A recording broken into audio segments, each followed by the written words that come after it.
So you are always late, and I am always on time. Sometimes late. No, you are chronically late, even at work, to your work meetings. You are always late.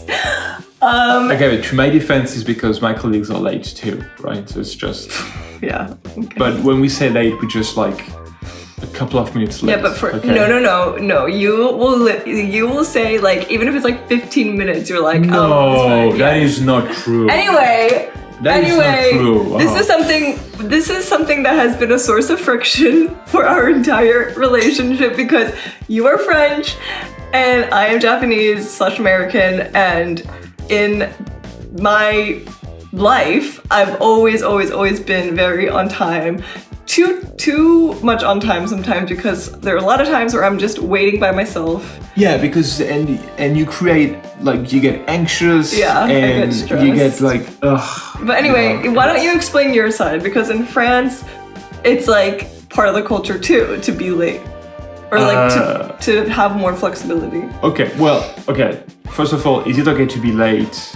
On a professional setting, I work in France. No, obviously no. Right? Yeah, Okay. well, for you it is. It's not, babe. It's not a cough. Anyways, moving on. Having said that, is the concept of time, generally speaking, is more flexible than you. Yes, that's for sure. So, a classic example, and this is actually like a typical story. If you invite friends to a party, if you have German friends, they're gonna come like 10 minutes earlier. If you invite British friends, they will be on time. If you invite French friends, they're gonna be late like 5-10 minutes. If you an hour. Whatever. It's true. If you invite Italian friends, they're gonna be even more late. But that's it's kind of a running joke. But yeah, I think it's. I mean, that's kind of like the order of like. It's quite accurate. How time is perceived in each of those countries. But when it comes to the way I perceive time, and it's just I don't think you should be a slave to time, right? It's a matter of keeping things under control. Having said that, I admit that your point of view is also very relevant, because you say, well, time is not a matter of being a slave or whatnot. It's a matter of respecting others' time. Because in your world, fine, it's you don't want to be a slave to time or whatever. But in everyone else's world, how are they supposed to know that you're in your world? 6 p.m. means 6:20, so it's okay because it's your world, and like we're supposed to know that? That makes no sense. Well, there is like an unspoken understanding in French culture, that, and if you say the party starts at 6, you don't expect anybody to show up at 6. Yes, that exists everywhere. In the US, in Japan too. Like, you're not gonna show up to party. It's totally irrelevant. No. It's the same. A party? Yeah. Everyone shows up late to a party. Nobody wants to be first to a party. How convenient. Okay, so you're saying that it's actually okay to be late at a party in this culture? Yes, fashionably late. That's a concept. But like I'm not talking about parties. You're late to lunches. You're late to meeting me for tennis or whatever. Like anything where we have to meet somewhere at a specific time. Are we talking about like are you trying to berate me right now, or are you not berate me? Are you trying to putting the blame on me alone, or are you talking about French culture and the concept of time? Because right now I feel like it's just you. Yeah, it's just me. Yeah, as you can see, we're talking about things that we commonly argue about. The biggest one in our relationship has been time, I would say, just because we're so fundamentally different on it. Yeah. I think over the past 4 years, we've gotten a little bit more understanding. I guess. Yeah. But I still struggle with it because I get super stressed anytime that I feel like we're gonna have people waiting for us. Like I just hate thinking about other people having to wait for us to arrive. Like I don't know why, but it really irks me, and it gives me a lot of anxiety. And you have no problem with it. And a lot of the time, what's even more annoying is that when I'm stressed and anxious, I'm like, let's go. We get there, and it didn't even matter anyway. Yeah. And then you're right. And then I'm like, why did I get so stressed? I think it's being on time is definitely a virtue. On the other hand, it's okay, like it should be okay to be late to a point, obviously, in a sense that like we all have different lives. Like see what I mean? It's about. Yeah, but you don't want to be that friend that nobody can rely on. Yeah, I agree. I think what I'm saying is there's a thin line between you should be on time, but it should be okay. Like you should accept people to be behind time as well. It should be acceptable, I think. But as you said, there is like a thin line. I mean, I do give other people grace if they're like 5-10 minutes late. I'm not like, oh my god, where were you? I was waiting for you. Like, I'm not like that. Yeah. Except for with you. I'm like that with you. But with like everyone else in my life, I'm more forgiving. Another thing that causes friction. I wouldn't say we fight about this, but as you can see, I'm wearing leggings. Don't put your Sorry. Don't feel my face. Are they dirty? Yeah. Okay. I'm wearing leggings, and I wore these today going grocery shopping. I wear them everywhere. I wore them yesterday to my French class. I will wear them to the co-working space. I will wear them everywhere because they're comfortable. For you, it looks horrible, right? In your opinion. Okay, so you. Okay, well. You don't like wearing athletic clothes outside. You kind of putting me under the spot right now because, like, I didn't know you would ask this question. So I'm not like anti-leggings or whatever. Like, call me old-fashioned or whatever, but I think when you go to a public place, you should dress appropriately. Yeah. But I'm not saying that it's not appropriate to wear leggings. Going out to buy bread, that's completely fine. Going to French class, I probably wouldn't do that, but it's fine, It's I think you've gotten used to it. But I think in the beginning of our relationship, you were like, how could she walk around like that? Because like I've never right now you're wearing. Why don't you stand up? You're wearing like Lululemon jogger things, and I've never seen you wear those outside of the house. Like you would never ever wear these outside of the house. Oh yeah, I won't. You only wear jeans or like trousers. Yeah. Because I don't know. This is we're forced. First, I think it's kind of. It feels. I don't know. I think it's French. Ridiculous. To wear. A lot of people wear joggers though outside. Yeah, it's athleisure. It's a style. Yeah, athleisure. Yeah, I think it's kind of laziness, but it's just leisure. Yeah. At the end of the day, I don't care. People do whatever they want, but I think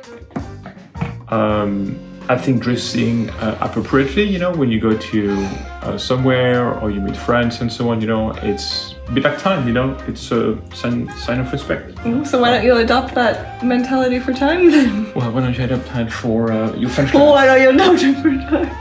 Oh yeah, another point of contention. This is less of a cultural thing. Maybe it's kind of cultural actually.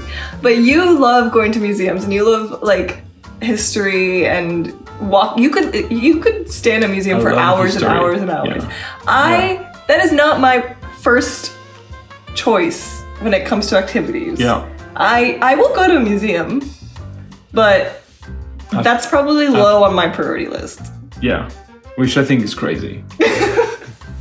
Do you think it's cultural or just like personality? I don't think it's cultural. I just think it's some personalities. Yeah. I don't think it's a matter of being from Paris or whatever. It's just my parents. They're artists. Yeah, exactly. So like art has always been.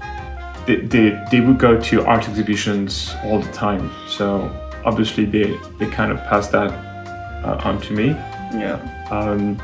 And I'm genuinely I find history genuinely fascinating. I also like history. I'm not like, I don't like to learn about history. I like history, but the way I like to learn about history is not through a museum. Like I'd rather watch a documentary or like go somewhere like. But you go if you go to a museum, you go somewhere.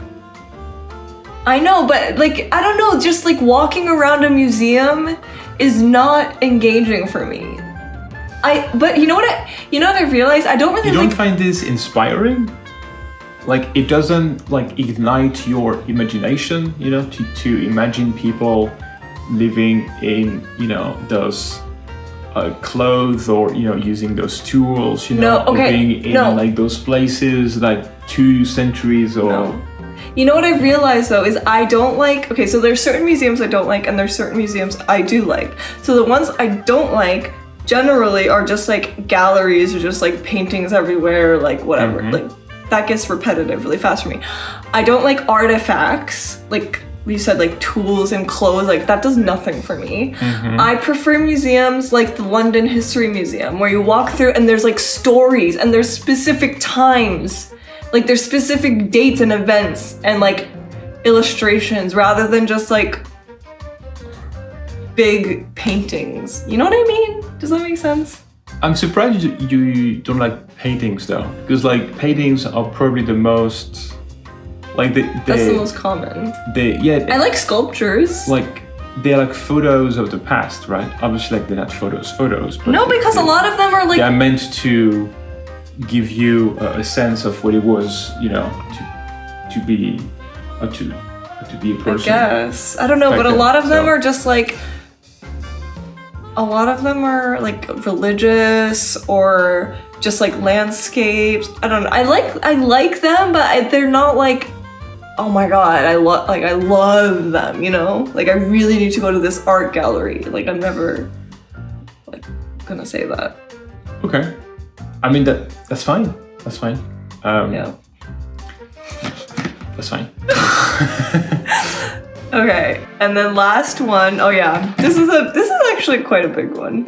Is what we're doing now, debating, is something that causes some problems in our relationship, because it might not seem like it, but I don't really like debating, and I don't like I don't know, like arguing, like not arguing, but I don't like going back and forth about a concept.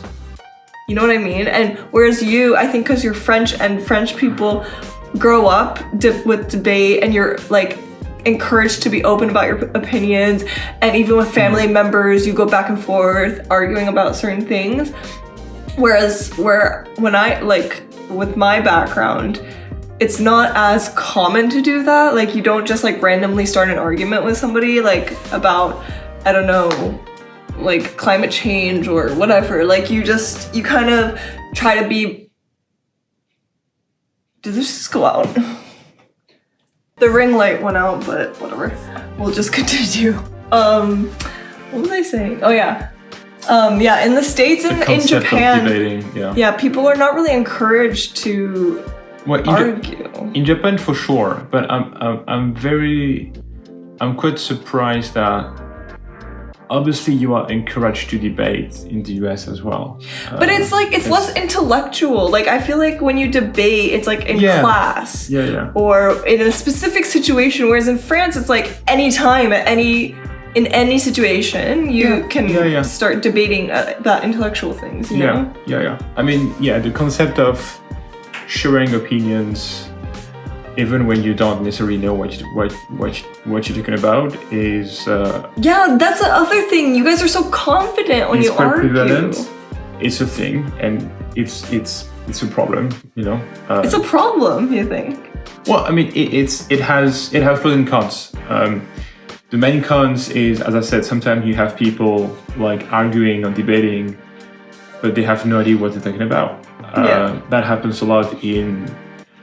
You know, this is often what French mainstream media are being criticized for, actually, right? Is that they have guests, you know, and actually, like, they have no expertise. What they say is portrayed as being relevant, whereas actually it's not, right? Because they have, quite frankly, not experts. Not that you necessarily need to be an expert, you know, to debate about something, because that's also an issue. You don't necessarily need always to be an expert about something. It's just fine, you know, to express your view on some things, you know? Because but that is like mind-blowing for me, because like I've always felt like you can't express your opinion unless you have solid foundation. So it's funny because like I was like, for a time, this is what I thought, but then the more I think about it, the more I think it's wrong, because then maybe it goes a bit too philosophical. But you know, if you always, you know, say, well, I'm not an expert, so I can't have an opinion on this, you know, then so-called experts, you know, can frankly say whatever they want, right? Because they're just experts, and they will never question themselves, right? So there's a risk, you know. So I think it's completely fine to express a feeling, right? Like sometimes. But what do you mean by feeling? Like a gut feeling? Yeah. Like exactly. Intuition. Exactly, you know. Even if you're not an expert, you know, like you can make your own judgment with your own eyes, you know, and that's fine. Yeah. You know, that's completely fine. The main issue is, and this is like really something that we are living in right now, is that because of namely social medias, we tend to live in bubbles, you know, echo chambers, and so we keep listening to the same, you know, opinion, and then when someone else says something contrary to your beliefs, then you are just unable to listen to the other side of the spectrum. And I think that if just by default you accept that in any situation there's always a spectrum, right? There's yes and no, there's pros and cons, always, right? And you should always listen to both sides. So we kind of digress a bit from the initial, you know, discussion, but I think in France it is widely accepted to do that, you know, to just discuss about things, and you know, like sometimes things might get a bit heated, but I think generally speaking, it's not as extreme as it can be in the US. Yeah, because you're used to hearing different opinions and accepting them, and like I feel like you're more malleable. Like in the US, I think it's really hard to change someone's mind because they're so set and they think that they're right and you're wrong. Whereas in France, it's like they're more willing to listen, I feel. I mean, we like I would like Western democracies in general, I think have the same issues, you know, of like people like disagreeing a lot, but like on a higher level, is it indeed like the concept of debating, is it part of French culture? Yes, that's for sure.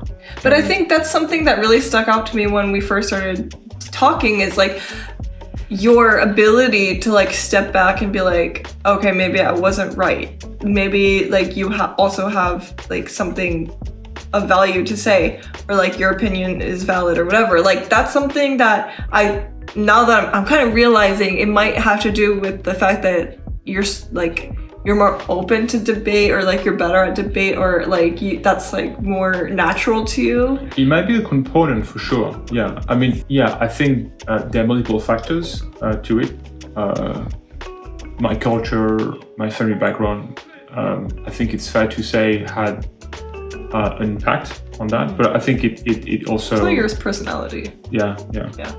But yeah, like when we go to his family, like when we go hang out with your family, it's like constant arguments about random things, and usually if I'm there, it's about veganism, because somehow the conversation always ends up on veganism when I'm there. Well, because I'm not in the conversation obviously because I can't speak French. Yeah. So people are just around me talking about climate change, veganism, sustainability, and I'm just like sitting there like doop doop doop doop. For now, because in 10 years I'll be able to join.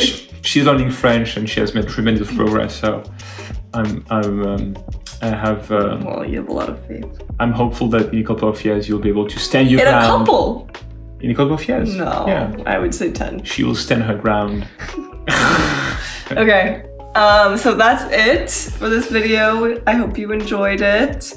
A little debate, arguments in live action. Which side are you on? Are you team Anna? Are you team Joseph? Are you in between? Please make sure to subscribe. And yeah, we'll see you next video. Bye-bye.